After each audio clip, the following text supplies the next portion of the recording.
એક વ્યક્તિની ભૂલના ભોગે હજારો બાળકોનું ભવિષ્ય દાવ પર મુકાશે। એક વ્યક્તિની ભૂલના ભોગે હજારો બાળકોનું ભવિષ્ય દાવ ઉપર નહીં મૂકવા હૃદયસ્પર્શી અપીલ કરવામાં આવી। થોડા દિવસ પહેલા શિવકથાકાર રાજુ બાપુ દ્વારા કથામાં કોળી ઠાકોર સમાજ વિશે અભદ્ર ટિપ્પણી મામલે રોષ ફાટી નીકળ્યો। કોળી ઠાકોર સમાજ દ્વારા 5 વર્ષ કથા બંધ કરવાની માંગ કરાઈ। આ કથાની આવકમાંથી ઝીંઝુડા ખાતે શિવકુમારી વિદ્યાલય ચાલે છે, જેને લઈને વાલીઓએ આશ્રમ ખાતે બાળકો સાથે પહોંચી જઈ સ્કૂલ બંધ ન થાય તેવી માંગણી કરી। શું છે હકીકત, આવો જોઈએ આ સ્પેશિયલ રિપોર્ટ। સાવરકુંડલા નજીક આવેલ મોટા ઝીંઝુડા ખાતે આવેલ શિવકુમારી વિદ્યાલયમાં ધોરણ 1 થી 8 અભ્યાસ કરાવવામાં આવે છે। અહીંયા નિરાધાર ગરીબ વિદ્યાર્થી ભાઈ બહેનોને વિનામૂલ્ય રહેવા, જમવા અને અભ્યાસની સુવિધાઓ પૂરી પાડવામાં આવે છે। ત્યારે થોડા દિવસ પહેલા શિવકથાકાર રાજુ બાપુ દ્વારા કોળી ઠાકોર સમાજ વિશે અભદ્ર ટિપ્પણી મામલે રોષ ફાટી નીકળ્યો હતો અને 5 વર્ષ માટે રાજુ બાપુએ કથા ન કરવી તેવી માંગ પણ ઉઠવા પામી હતી। આ સ્કૂલ કથાની આવકમાંથી ચલાવવામાં આવે છે, કોઈ ગ્રાન્ટ લેવામાં આવતી નથી।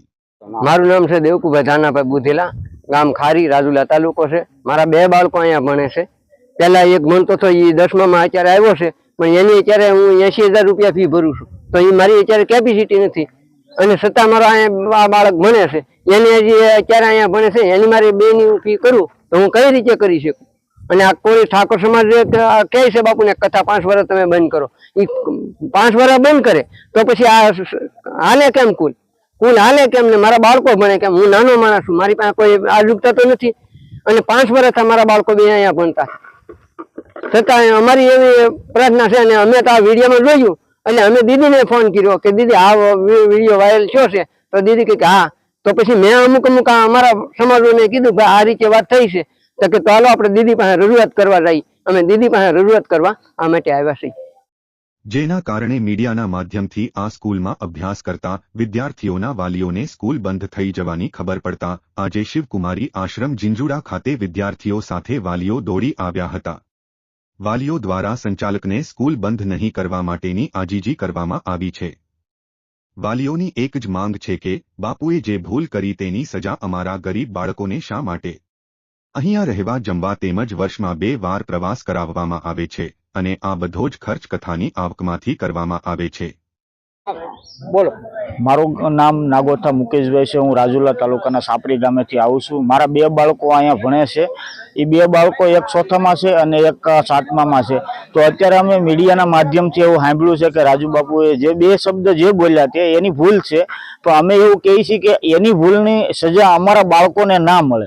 જો એ સજા તમે રાજુ બાપુને સજા નહીં કરો ને આ સજા તમે કથા બંધ કરવાની જે સજા કહો છો, તો એ તમે સજા રાજુ બાપુને નહીં અમારા બાળકોને આપો છો, તો એ બાળકોને સજા ના મળે એવી અમે રજૂઆત કરવા આવ્યા છીએ અને દીદી પાસે એવી પ્રાર્થના કરીએ છીએ કે કથા બંધ ન થાય અને આ સ્કૂલ બંધ ન થાય એવી અમારી પ્રાર્થના છે। શિવકુમારી વિદ્યાલયનો સંપૂર્ણ ખર્ચ શિવકથાકાર રાજુ બાપુની કથાની આવકમાંથી જ કરવામાં આવે છે। એમ કહીએ કે આ વિદ્યાલય ચલાવવા માટે જ રાજુ બાપુ કથાઓ કરી રહ્યા છે। કોઈ પણ જાતની વિદ્યાલયની પબ્લિસિટી કે ફાળો કર્યા વિના જ કથાઓ કરી અને આ વિદ્યાલય ચલાવવામાં આવે છે।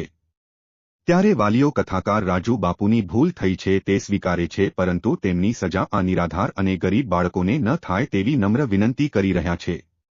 છેલ્લા 2-4 દિવસથી શિવ કથાકાર રાજુ બાપુનો વિવાદ મીડિયાના માધ્યમથી આ શાળામાં ભણતા બાળકોના વાલીઓએ જોયો અને સાંભળ્યો। ત્યારે આજે સમગ્ર સૌરાષ્ટ્રમાંથી વાલીઓ બાળકો સાથે દોડી આવ્યા। આ નાના બાળકો કે જે મુક્ત મને સંપૂર્ણ સુવિધા સાથે પોતાના જીવન ઘડતરના પાઠ અહીંયા ભણી રહ્યા છે, તે શિક્ષણ કાર્ય અને આ વિદ્યાલય બંધ ન થાય તે માટે અહીંના સંચાલક પાસે માંગણી કરી રહ્યા છે। છેલ્લા 13 વર્ષથી વિનામૂલ્યે આ વિદ્યાલય ચલાવવામાં આવે છે અને શિવકથાના માધ્યમથી જે આવક થાય છે તે સંપૂર્ણ આવક આ વિદ્યાલયના ખર્ચમાં જ વાપરવામાં આવે છે। ત્યારે અહીંના સંચાલક હેતુષા દીદી દ્વારા વિદ્યાર્થીઓના વાલી ભાઈ બહેનોની વાત સાંભળીને એમની વેદનાઓને વાચા આપવાનો પ્રયાસ કરવામાં આવશે તેવું આશ્વાસન પણ આપવામાં આવ્યું। હું હેતુષા દીદી, શિવકુમારી વિદ્યાલયના સંચાલક। હવે આજે અમારા આ સ્કૂલના બાળકો જે કોઈ ભણે છે એના વાલી છે અને એ લોકોએ મીડિયાના માધ્યમથી જે કંઈ સાંભળ્યું, વિડીયો જોયા, એની એ સાંભળી કાઢવીને એ લોકો આવ્યા છે કે ભાઈ કોળી સમાજની એવી માંગણી છે કે બાપુ 5 વર્ષ સુધી કથા ન કરે. તો આ લોકોની માંગણી એવી છે કે ભાઈ જો બાપુ કથા બંધ કરી દે તો આ સ્કૂલ નહીં ચાલે. સ્કૂલ નહીં ચાલે તો અમારી જેવા નાના બાળકો, નાના માણસોના બાળકો ક્યાં ભણવા જશે? અહીંયા બાપુ વિનામૂલ્યે બાળકોને રાખે છે. કમસે કમ 13 વર્ષથી સ્કૂલ ચાલે છે. આ 14મું વર્ષ આજે બેઠું છે. અને બાળકને આરોગ્યથી માંડીને હરવા ફરવાની, રહેવા જમવાની ટોટલ સુવિધા આ લોકોને ફ્રીમાં આપવામાં આવે છે. આજે આપણે કોઈ પણ સ્કૂલમાં જોઈએ તો કમસે કમ પ્રવાસમાં લઈ જવાનો હોય તો એની તો ફી લેવામાં આવે જ છે. આજે આ સ્કૂલની અંદર પ્રવાસમાં જવાની પણ ફી લેવામાં નથી આવતી. એટલે બાળકને તમામ જાતની સુવિધા દે છે બાપુ. અને એ સુવિધા જે કંઈ પણ દે છે એ બધી કથાના માધ્યમથી જ આ બાળકોને પૂરી પાડે છે.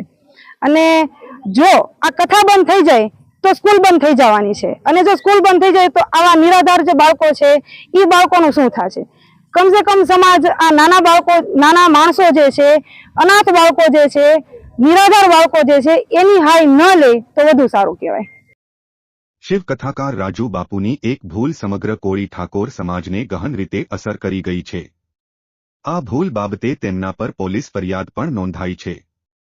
સમગ્ર કોળી ઠાકોર સમાજની રડતા રડતા અનેક વખત માફી પણ માંગવામાં આવી છે. કોળી ઠાકોર સમાજની જે 5 વર્ષ માટે કથા બંધ કરવાની માંગ છે તેની અસર આ નિરાધાર અને ગરીબ બાળકો ઉપર થશે અને વિદ્યાલય બંધ કરવાની ફરજ પડશે.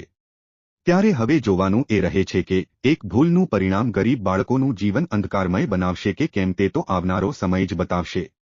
અહેવાલ નટવરલાલ ભાતિયા, લોકાર્પણ.